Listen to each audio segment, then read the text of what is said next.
بسم اللہ الرحمن الرحیم۔ السلام علیکم میرے محترم بھائیوں اور بہنوں۔ جو شخص علم رکھے اور اس پر عمل نہ کرے وہ بیمار ہے جس کے پاس دوا ہے مگر علاج نہیں کرتا۔ رسول اللہ صلی اللہ علیہ وآلہ وسلم نے فرمایا، اللہ تعالیٰ فرماتا ہے جو لوگ میری عظمت اور جلال کی وجہ سے ایک دوسرے سے محبت رکھتے ہیں، قیامت کے دن ان کے لیے نور کے ایسے ممبر ہوں گے جن پر انبیاء اور شہداء بھی رشک کریں گے۔ خواہشیں بادشاہ کو غلام بنا دیتی ہیں مگر صبر غلاموں کو بادشاہ بنا دیتا ہے۔ اپنے حقوق کا دفاع خود کرنا سیکھو، کب تک دوسروں کی راہ دیکھتے رہو گے؟ لشکر کا انتظار اکثر تمہاری جیت کو ہار میں بدل دیتا ہے۔ جب جنگ لازم ہو تو لشکر نہیں دیکھے جاتے۔ دنیا والے زیادتی کریں تو مسکراتے ہوئے معاف کر دیا کرو۔ حضرت یوسف علیہ السلام کو تو بھائیوں نے کنویں میں پھینک دیا تھا، اللہ تعالیٰ نے انہیں بادشاہ بنا دیا۔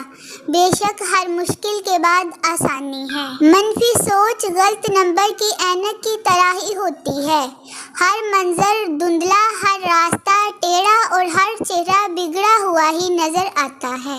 حضرت بلال رضی اللہ عنہ حبشی تھے، سید نہیں تھے، کالے تھے، سفید نہیں تھے، غریب تھے، امیر نہیں تھے، غلام تھے، آزاد نہیں تھے، ان پڑھ تھے، عالم نہیں تھے، لیکن ان کے تقویٰ کا یہ عالم تھا کہ آپ مکہ کی سرزمین پر چلتے اور قدموں کی آہٹ جنت میں سنائی دیتی۔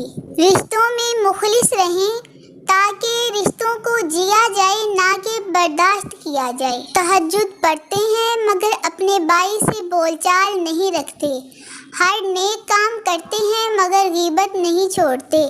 اپنی نیکیاں ایسی تھیلی میں جمع نہ کریں جس میں سوراخ ہو۔ اللہ کی ذات سے کبھی نا امید مت ہونا، وہ زندگی وہاں سے شروع کر سکتا ہے جہاں سے آپ تصور بھی نہیں کر سکتے۔ وقت اور قسمت پر کبھی گھمنڈ مت کرنا، کیونکہ صبح ان کی بھی ہوتی ہے جن کا دن خراب ہو۔ اخلاص یہ ہے کہ انسان اپنی نیکیاں بھی اسی طرح چھپائے جیسے اپنے گناہ چھپاتا ہے۔